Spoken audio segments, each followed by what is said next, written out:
என்ன பத்தி இந்த மாசம் உன் பத்திரிகையில தாறுமாற எழுதியிருக்கேன். ஏய் நிறுத்து நிறுத்து. உன்னை பத்தி யார எழுதுனா? சரியா படிச்சியா? இதே மதுரையில ஒரு வீட்டுல அப்படி நடக்குது, அவ்வளவுதான் நான் எழுதினேன். என்னங்க? ஆமா. அதையம்மா ஒன்னே நீ எடுத்துக்கிற? என் வீட்டுலதான் அப்படி நடக்குதுன்னு ஊருக்கே தெரியுமே. அப்ப அதுக்கு பரிகாரம் தேடு. என் பாவாடை அவுந்தது தப்பு இல்ல, பக்கத்து வீட்டு பையன் சிரிச்சதுதான் தப்புன்னு சொன்னா எப்படி? பாவாடைய சரியா கட்டிக்கணும் இல்லையா நீ? பொம்பளை என்ன அர்த்தம் தெரியுமா உனக்கு? அவ அரவணைக்கிறதுல பார்வதியா இருக்கணும், சிரிக்கிறதுல லட்சுமியா இருக்கணும், பேசுறதுல சரஸ்வதியா இருக்கணும், மொத்தத்துல முப்பெரும் தேவியரா இருக்கணும், மூதேவியா இருக்க கூடாது.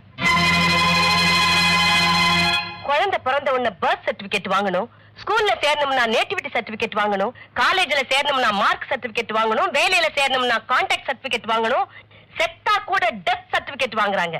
அதே மாதிரி ஆம்பளையா இருந்தாலும் சரி பொம்பளையா இருந்தாலும் சரி, ஆம்பளைன்னா நல்ல புருஷன் பொண்டாட்டிக்கிட்ட சர்டிபிகேட் வாங்கணும், பொம்பளைன்னா நல்ல மருமகன் மாமியார் கிட்ட சர்டிபிகேட் வாங்கணும்.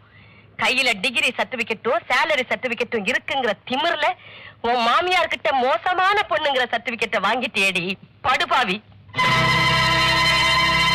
நான் என் புருஷன்கிட்ட வாங்கியிருக்கிறது சுதந்திரம், நீ உன் புருஷன்கிட்ட இருந்து வாங்கியிருக்கிறது விடுதலை. சுதந்திரத்துக்கும் விடுதலைக்கும் வித்தியாசம் இருக்குடி ராட்சசி. அம்புஜம் அம்புஜம் கொஞ்சம் காபி குடுக்கறியாமா? இது வந்துட்டாத்தே. பாத்தியம்மா, கீழே இருந்து எங்க அம்மாவோட குரல் ஈன ஸ்வரத்துல கேட்ட உடனே 8 வயசு பொன்னாட்டம் துள்ளி குதிச்சு ஓடினாலே உங்க அம்மா.